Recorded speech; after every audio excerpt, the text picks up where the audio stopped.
Hi, good to see you again. I'm Martin. I want to introduce you to my partner here in the gallery, Janet Crane. Janet and I met, I think, about 5-6 years ago. I joined the art co-op, and she was the person my first day to train me how to use the register and stuff.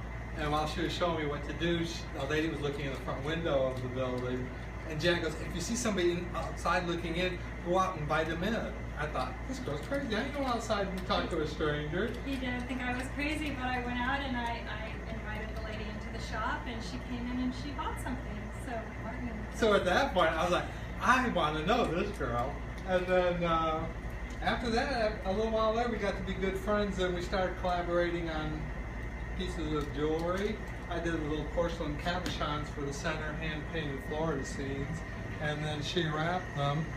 But she has gone through an amazing evolution of her jewelry craftsmanship since I've known her. Janet can tell you all the different things she's learned to do over the last few years, and I'll turn it over to her and explain to you how all this jewelry is made.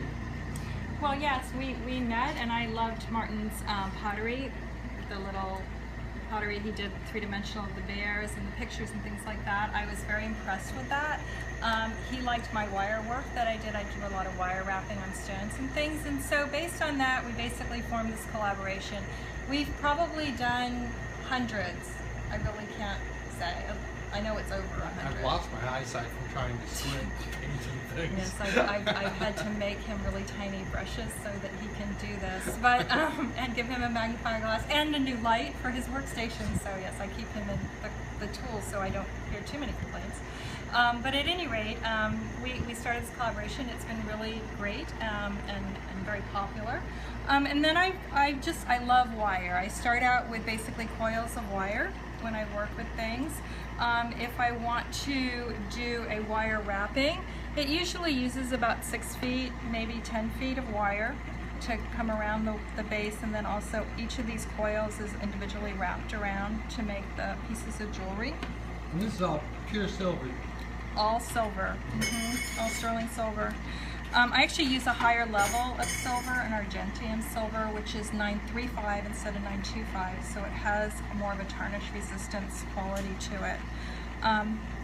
When I started making chains, these are some of the chains that I've made. These are Byzantine chains, and then link chains that I've done. These are soldered chains. But she starts makes the links too. I start with coils of wire, which I loop, and I basically make a smaller coil that looks like that. I cut the coil, and when I cut it, it results into a whole bunch of little jump rings, little tiny rings. These are larger ones that I've worked with. I work with a lot smaller ones as well. Each of these I have to deburr the ends where they come together and move them so that they form a complete and perfect circle. And then once I get all the circles formed, then I can start weaving them together. So I can weave them either to make this Byzantine link. This is another link that I've done recently that's been really popular, another chain link. And I love mixing things, so that's got, for example, mixed of the straight wire and the textured wire together. This one has a mix of the silver and the gold together. The details on these are amazing. She has her workshop right here at the gallery, so she's working all the time. It's amazing that she assembles all these little rings into these amazing bracelets and necklaces. The other thing I've done is I've gotten into soldering, so that's where I've done the loops together and soldered it into either the infinity or the cross. Now, I think these are amazing that you came up with such a simple design, just sort of the infinity symbol, and then just the cross design. I think it's a lot of imagination. It's so simply done that it's just very cool the way you came up with that. The other designs I've done, I do a lot of weaving, so these are woven bracelets that I've done. And I also do knitting. This is called a Viking knit. It's all knitted wire. This is a really thin gauged wire that's knit into the pattern.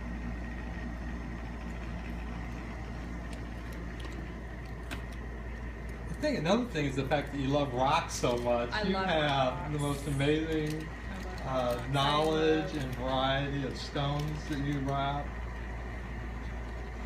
It's probably one of my favorite ones, is Queen Agate. called a graveyard clay maggot. It comes out of Colorado. It's just a pretty stone. And I love the fact when you wire wrap it, you can have both sides, you know, visible. Just see.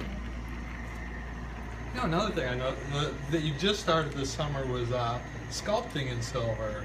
I think these are really, you've come up with some really great little designs and ideas. And So these are sculpted, as Martin said, out of, Martin loves this, it's clay.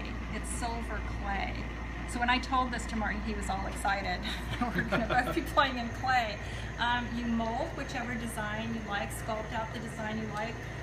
When you fire it, it's 90% pure silver and 10% organic material. The organic material disappears, it shrinks down by that 10%, and you're left with a pure silver piece of jewelry, which is really cool. The other cool thing is because it's pure silver and not sterling, it also doesn't tarnish. Because what tarnishes in sterling silver is the copper content. So since this doesn't have that, it's never going to tarnish. We're playing together and creating some new designs where we're doing silver overlays on pottery and copper overlays on pottery. So that's some new stuff for you to look out for what we're doing. that's taking a little experimentation. We're experimenting. I'm not quite there yet. We've broken a few things in the process. But, you know, we're having fun with it and we're getting there. You know, this is, I have to have all the pieces you made. This one is hot. Was this 18 feet of wire? This is 18 feet of wire. That's just, it's Foil. heavy, it's crazy detail in that. Foil That's one of my wiring. favorite pieces. And I think you have new pieces that at least once a week you come up with new pieces, so it's worth stopping in to see what she's done. We're here every Friday, Saturday, and Sunday at Renninger's, so So come in and see us. watch Look Janet forward work. to meeting you.